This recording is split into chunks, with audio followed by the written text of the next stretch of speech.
Yes! Yes! Come on! I love the Villiers!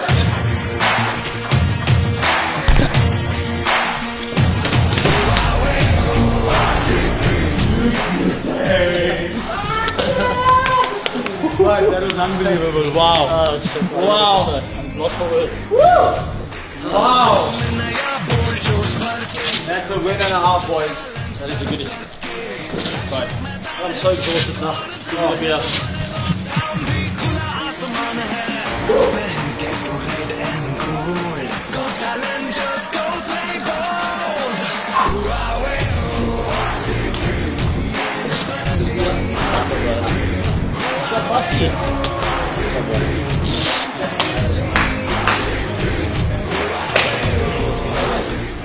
When he's with you, you just have to give him strike.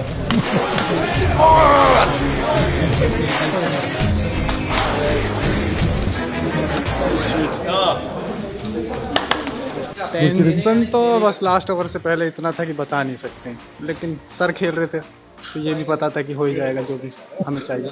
I'm gonna give a special mention to AB. Honestly, when I got out, I felt like, how can we move in this direction in this game from where we were?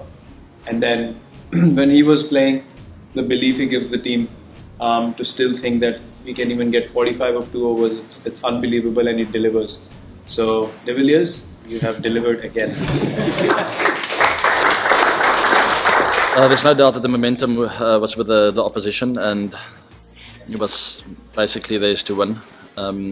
But I mean, we never lost belief. I think Virat and Finchy and Dave set it up nicely, and they set us a nice foundation. And it was difficult to get it away after that. The ball was really soft. I found it tough to get away, and we just maintained that belief. We got it took literally a couple of balls to get out of the ground, and all of a sudden, Guru and I started believing out in the middle. And I'm very happy. I'm just very happy and relieved that we got that over the line. Yeah, he's superhuman, isn't he?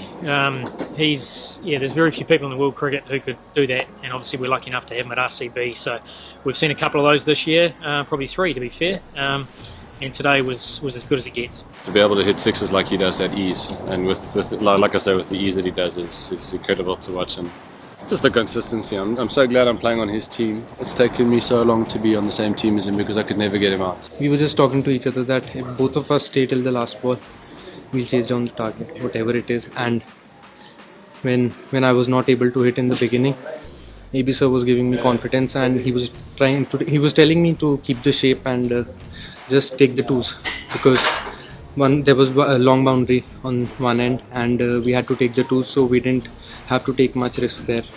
And this was the best seat in the stadium. Unatkar, I know what he does. I mean, he bowls on the stumps and with those cutters. I didn't want to take him on there. He had the upper hand, there's no doubt about it, and I had to play those cards to try and take him on within his plans. But I knew it was a couple of hits away from him starting to doubt his plans, and that's exactly what happened. When the second last overs was there, so AB sir was like, I'll target the long boundary, it doesn't matter if it's the long boundary, if I hit it, it's going out.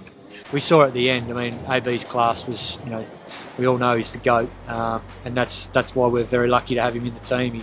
He's probably the best finisher in the business, and he got the job done under pressure, which was great to see. It took an absolute masterclass from AB there to get us over the line.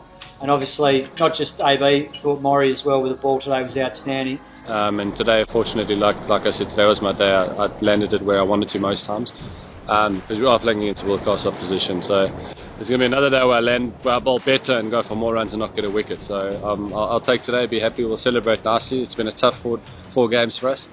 It's been a tough run. It's my first 4 games in the Dubai heat. So very tough to get those 4 out the way, and like I said, we'll celebrate tonight, spend some good time with each other, and recover and start focusing on our next one. He's worked really hard to get back out there, and I mean, the beauty of this group is that everyone worked really hard for those 5 games when he wasn't available, and we got off to obviously a really good start without him, so we knew once he came back into the mix, with his experience, he was going to complement what we already had, and he's taken up a tough job bowling the early overs, and then obviously coming back at the back end and really, doing that role extremely well. And then also we saw at Sharjah the other night, he's dangerous with the bat at the back end of the innings. So It's great to have him in the team.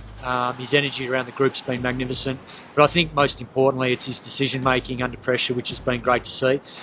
He's executed one, but it's been his thought process, which is, we know what the plans are, and when we see it being played out, it's great from a coaching perspective to know that we've got those senior guys out there that are backing up what they're saying in the meetings. Showed his experience, took the ball away from the right-handers, so didn't took the short boundary out of play.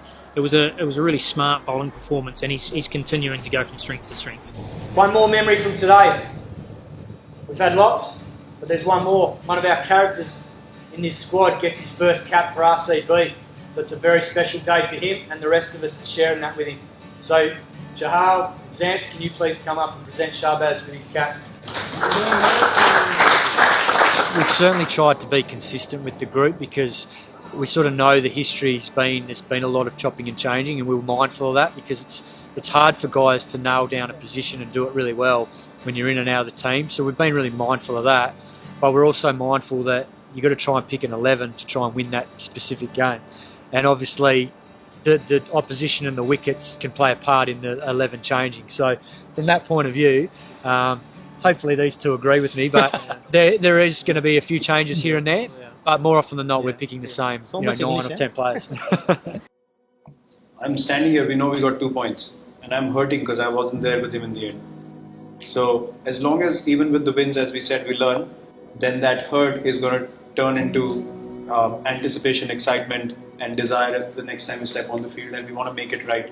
And when we get it right, 7 or 8 guys on the day, then we are unbeatable. So this is our 4th game in 8 days, which is a big effort physically. So I think whilst it wasn't our best performance, obviously we got the right result, and I think a number of guys deserve credit for the result today. I thought obviously ABD won us the game single-handedly there at the end, but I think it was also set up. Chris Morris was outstanding early on with the newborn at the back end of the innings. Jahal got us back in the game with a couple of wickets in and over. So there was still some really good stuff, but I think overall, in terms of our execution with the ball, we were disappointed the fact that we probably gave them at least 20 runs from not sticking to some of our plans and bowling to the fields that the skipper set. So whilst it was a really good result, we also go away knowing that there's a fair bit of room for improvement, but I think it looked like there was some tired decision making today at times when we were in the field, and we'll go through that in the review and make sure that we address it. But I think the fatigue factor probably kicked in at some stage today because we were a bit off in that respect. Priority for us is, as I said, getting better. We won today on the back of an outstanding individual performance. We relied on the fact that ABD is as good as he was. Chris Morris was exceptional, but all in all it wasn't our best. And it's a great sign for RCB that when we win a game and we haven't played as well as we have. Rajasthan played really well today and probably dominated the majority of the game, and the fact that we got over the line was fantastic. It's not so much execution or plans, those things we work out before the game, and I 100% respect each bowler having his own plan, and whatever he does out there we always support. I felt that in that innings there was about 10 deliveries where we were a little bit careless with our plans or thinking and execution and all of that. And that gets the feeling a bit down. And yes, we're going to go for boundaries, doesn't matter, but we come back, we learn from what happened, and we maybe adjust our plan a bit and we execute and we care. Us batters come off and we see we're chasing 220, we don't care because we know that there was 120 deliveries of care out there. We can chase down anything. Let's just make sure that in these next few days we go away happy with where we're at, but also know that we've got room for improvement, particularly at the back end of the tournament where the high pressure comes in and we're playing the big teams again. We've still got obviously 5 big games left. They're all quality opponents. Anyone can beat anyone in this competition on any day, so we're well aware of that. And because we've still got a little bit of inexperience in the group, we want to make sure that we're just treating it one game at a time, which I know is a cliche, but you sort of have to do that, otherwise you can get carried away. And we haven't qualified for anything, we haven't won anything. We've still got a lot of goals to tick off in this tournament.